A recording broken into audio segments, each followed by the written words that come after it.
America Iran की फिर युद्ध की आशंका। ये देखिए, ये बहुत बड़ी खबर है।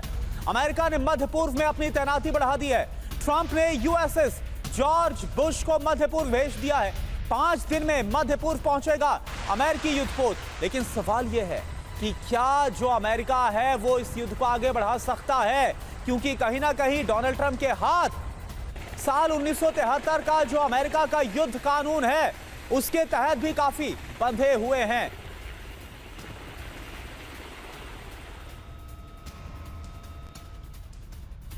और एक और बड़ी खबर, ईरान से वार्ता की संभावना के बीच अमेरिका की जंगी तैयारी, युद्ध की तैयारियों में जुटी है अमेरिकी सेना। सेंटकॉम ने जारी किया है तैयारियों का वीडियो में नजर आई है मिडिल ईस्ट में सेना की तैनाती। तो देखिए, सेंटकॉम की तरफ से यह वीडियो जारी किया गया और देखिए दोनों तरफ से अगर हम देखें तो दबाव बनाने की कोशिश की जा रही है। एक तरफ इससे पहले हमने आपको IRGC का वीडियो दिखाया जिसमें मास्क फोर्स दिखाई गई, और एक तरह से कैसे अपर हैंड यानी कि जो IRGC है पूरी मजबूती के साथ उसका ब्लॉकहेड बना हुआ है स्ट्रेट ऑफ हॉर्मुज में, वो दिखाने की कोशिश की गई। दूसरी तरफ सेंटकॉम की तरफ से अमेरिका की तैयारियों का यह वीडियो ईरान के खिलाफ। तो अमेरिका की जंगी तैयारी ईरान पर पड़ेगी भारी। कैसे, आप देखिए खबर क्या आ रही है। वार्ता से पहले अमेरिकी सेना की तैयारी, अमेरिका ने फिर से शुरू की युद्ध की तैयारी। यूएस सेंट्रल कमांड ने जारी किया है वीडियो, और इस वीडियो में उड़ान भरते हुए नजर आ रहे हैं अमेरिकी जेट। अब यूएस का प्लान क्या है, सेना, नौसेना, मरीन, एयरमैन की जो तैनाती है उनको किया गया है। मध्य पूर्व में लड़ाकू विमानों की संख्या बढ़ाई गई है। तीनों सेनाओं को वॉर एक्शन रेडी मोड में रख दिया गया है। ईरान के करीब विमान और सैनिकों की तैनाती की गई है। नहीं बनी बात तो क्या होगा, यानी कि अगर वार्ता नहीं हुई दूसरे दौर की तो क्या होने वाला है। ईरान पर फिर से विनाशकारी हमला संभव है। यूएस पूरी ताकत के साथ ईरान पर अटैक करेगा। ईरान ने जवाबी हमला किया तो फिर महायुद्ध तय है, इसके पूरे आसार बनते हुए नजर आ रहे हैं। और अचल मल्होत्रा सर, मैं उसी का जिक्र करना चाहूंगा जो अभी मैंने इससे पहले जिक्र किया था कि एक तरह से जो अमेरिकी राष्ट्रपति डोनाल्ड ट्रंप हैं वो साल 1973 के उस युद्ध कानून के तहत भी बंधे हुए हैं कि उन्हें वहां की संसद की मंजूरी चाहिए अगर सेना को देश से बाहर 60 दिनों तक से ज्यादा भेजना है। तो क्या ऐसे में आपको लगता है कि युद्ध होने की संभावना ज्यादा है, या फिर कहीं ना कहीं आंतरिक तौर पर भी डोनाल्ड ट्रंप बहुत दबाव में है कि वार्ता किसी भी तरह से उनको करनी ही पड़ेगी? जी नमस्कार। देखिए, पिछले दिनों के जो कुछ दिनों के हालात हैं उससे तो ये लग रहा है कि डोनाल्ड ट्रंप जो हैं इस वॉर से किसी तरीके से बाहर निकलना चाहते हैं, और वो ऑलमोस्ट डेस्परेट हैं कि जो ये बातचीत का सिलसिला चलता रहे और कोई ऐसे इसमें से नतीजे निकल कर आए जिससे वो अपनी ग्रेसफुली इस वॉर से बाहर चले जाएं और दुनिया में अनाउंस करें कि जीत उनकी हुई। और उनकी डोमेस्टिक कॉन्स्टिट्यूंसी को तो वो शुरू से ही बताते आ रहे हैं कि उन्होंने ईरान की नेवी खत्म कर दी, एयरफोर्स खत्म कर दी, उनकी न्यूक्लियर कैपेबिलिटी कैपेसिटीज को निस्ते नाबूद कर दिया। लेकिन ऑन ग्राउंड भी ऐसा कुछ तो ऐसा निकल के आना चाहिए जो टेंजिबल हो, जिसके दम पे वो ये कह सके कि हमें आगे इस वार को आगे नहीं बढ़ाने का कोई फायदा नहीं है। फैक्ट ऑफ द मैटर कि इतनी ये जो सेकेंड राउंड में जो इन्हें फेलियर मिला, जो जिस तरीके से ईरान ने डट कर अपनी एक पोजीशन ली और उसके बावजूद इन्होंने कोई एक्शन नहीं लिया, बल्कि ये इंडिकेशन दी है कि सीज़फायर को और आगे बढ़ाना चाहते हैं। हालांकि उनके जो स्पोक्स पर्सन उन्होंने कहा कि कब तक बढ़ेगा ये प्रेसिडेंट डोनाल्ड ट्रंप का डिसीजन रहेगा। तो इस तरह की बातें उनकी तरफ से आती रहती हैं, नरम गरम। एक तरफ वो बातचीत की बात करते हैं, दूसरी तरफ से वो स्टोरेज में भेजने की बात करते हैं। अभी भी वही नरेटिव, पोस्चरिंग सब वही वैसे की वैसी चल रही है। बट आपको ये मुझे लग रहा है कि ये बहुत बड़ी बात है कि बातचीत के लिए ईरान का पाकिस्तान इस्लामाबाद में ना आना और अड़े रहना, और उसके बावजूद कोई अभी तक मिलिट्री एक्शन नहीं लिया। बहरहाल हम सब देख ही रहे हैं कि ये जो वॉर शुरू हुई थी उस पर टारगेटिंग क्या थी, पहले ऑब्जेक्टिव एम्स क्या थे, इनके फोकस जो था इनका टेरिटरी पे था, रिजीम चेंज पे था, न्यूक्लियर प्रोग्राम पे था। अब ये दायरा इस तरफ समुद्र की तरफ आ गया है। तो पहले ये लड़ाई इकोनॉमिक वॉरफेयर से शुरू हुई। ईरान ने प्रेशराइज करने के लिए इसे ब्लॉक किया ताकि अमेरिका पे प्रेशर पड़े। अमेरिका ने काउंटर जो ब्लॉक किया है वो मुझे लगता है काफी नेगेटिव है। ऑलरेडी इनके जितने क्लोज अलाइज हैं वो पहले से वॉर में इनके साथ नहीं जी। थे, और अब यूके और फ्रांस खास तौर से मोबिलाइज कर रहे हैं ओपिनियन अगेंस्ट ये जो ब्लॉकेट, डबल ब्लॉकेट के अगेंस्ट। वो जी कितना सफल हो पाएंगे, कितना प्रेशराइज बिल्कुल कर अच्छे सर, पाएंगे, और तो ये भी हम देख रहे हैं, ये भी हम जानते हैं कि ये जो ब्लॉकेड है इसका असर अमेरिका पर कुछ खास नहीं हो रहा, लेकिन लगातार जो ईरान की इकॉनमी है, अर्थव्यवस्था, उसे रोजाना बहुत ज्यादा इस ब्लॉकेड की वजह से नुकसान झेलना पड़ रहा है। ईरान से टकराव के बीच अमेरिका को एक बड़ा झटका लगा है। अमेरिका के एक और डिस्ट्रॉयर में आग लग गई। यूएसएस जुमवॉल्ट में आग से 3 नौसैनिक झुलस गए। यूएसएस जेराल्ड के बाद दूसरे युद्धपोत पर यह आग लगी है।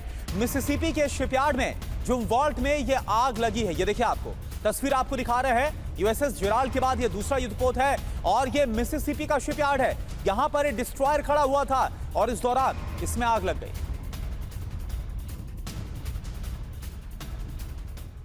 तो जेराल्ड के बाद जुमवॉल्ट, आखिर किसकी साजिश का यह शिकार हुआ है? सवाल है, क्या किसी ने यूएसएस जुमवॉल्ट में जानबूझकर आग लगाई? क्या डिस्ट्रॉयर में आग के पीछे किसी यूएस दुश्मन का हाथ हो सकता है?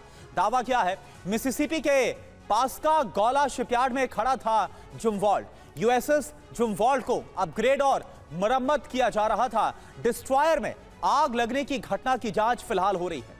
यूएसएस जुमवॉल्ट में नुकसान का आकलन अभी फिलहाल किया जा रहा है। बड़ी बात क्या है, डिस्ट्रॉयर में हाइपरसोनिक मिसाइल सिस्टम लगाने का काम चल रहा था और उसी दौरान यह सब कुछ हो गया। एक और बड़ी खबर का रुख कर रहे हैं। ईरान ने अमेरिका को दिखाई है ड्रोन ताकत। आईआरजीसी ने सड़क पर उतारा है शाही ड्रोन। अहवाज में प्रदर्शन के दौरान दिखा है शाही ड्रोन। कल तेहरान में दिखाई थी खुर्रम शहर मिसाइल। ये देखिए आप, कल खुर्रम शहर मिसाइल जिसके जरिए कई हमलों को अंजाम दिया गया इजराइल के ऊपर और खाड़ी देशों में अमेरिकी बेसिस के खिलाफ, और अब ये शाही ड्रोन का भी जमकर इस्तेमाल किया गया। और ये जो शाही ड्रोन है ये बहुत बड़ी ताकत है ईरान के लिए, और एक तरह से कहा जाए कि यही वो ताकत है, मिसाइल और ड्रोन ताकत, जिसके जरिए ईरान लगातार अमेरिका और इजराइल के खिलाफ दबाव बनाता हुआ नजर आया। तो ये देखिए आप, तस्वीरें आपको हम दिखा रहे हैं ईरान से।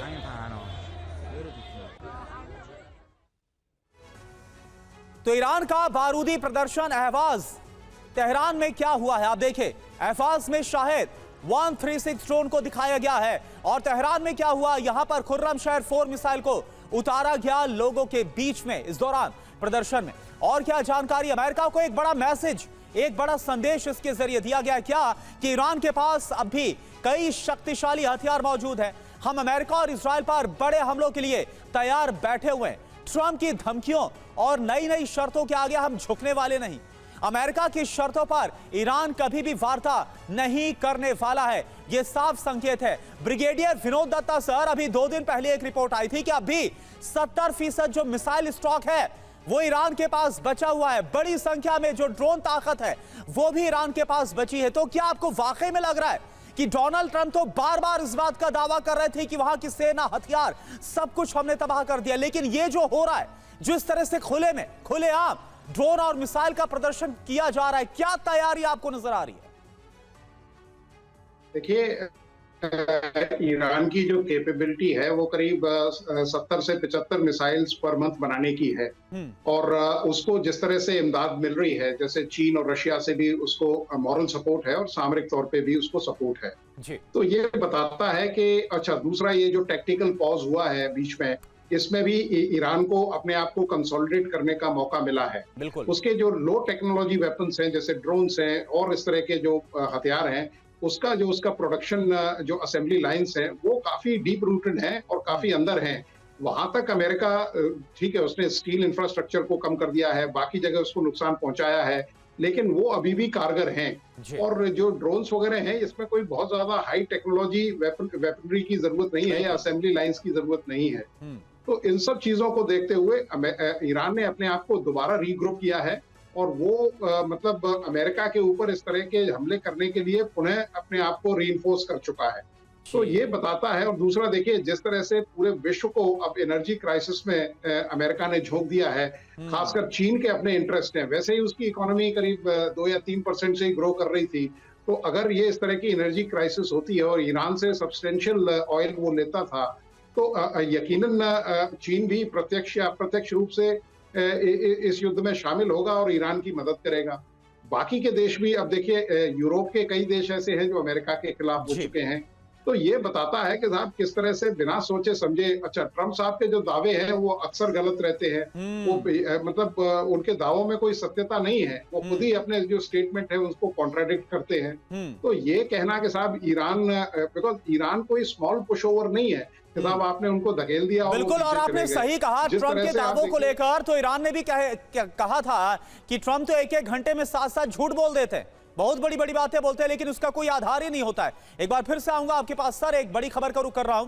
24 घंटे के बाद अमेरिका ईरान की वार्ता, क्या वाकई में ऐसा होगा? यह बहुत बड़ी खबर है। वार्ता पर राष्ट्रपति ट्रंप का यह बहुत बड़ा दावा, शुक्रवार को आ सकती है अच्छी खबर। ईरान वार्ता का प्लान नहीं बना पा रहा, ट्रंप की तरफ से कहा गया। ईरान का नेतृत्व विभाजित हो चुका, यानी कि ट्रंप की तरफ से ईरान की लीडरशिप को लेकर भी, वहां के नेतृत्व को लेकर भी सवाल उठाया गया और कहा गया कि वहां पर दो फाड़ हो चुका है जो ईरान का नेतृत्व है।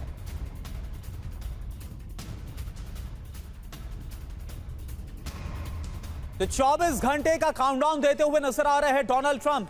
क्या वाकई में वार्ता होगी या फिर युद्ध होगा? सच्चाई क्या है? वार्ता देखिए 24 घंटे बाद संभव है।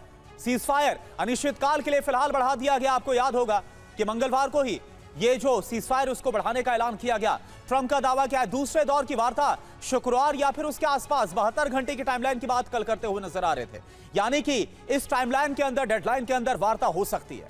ट्रंप का दावा क्या है? प्रस्ताव पर ईरान सरकार अभी तक एक मत नहीं है, यानी मतभेद इस वक्त ईरान की लीडरशिप में है, ये बोलना चाहते हैं।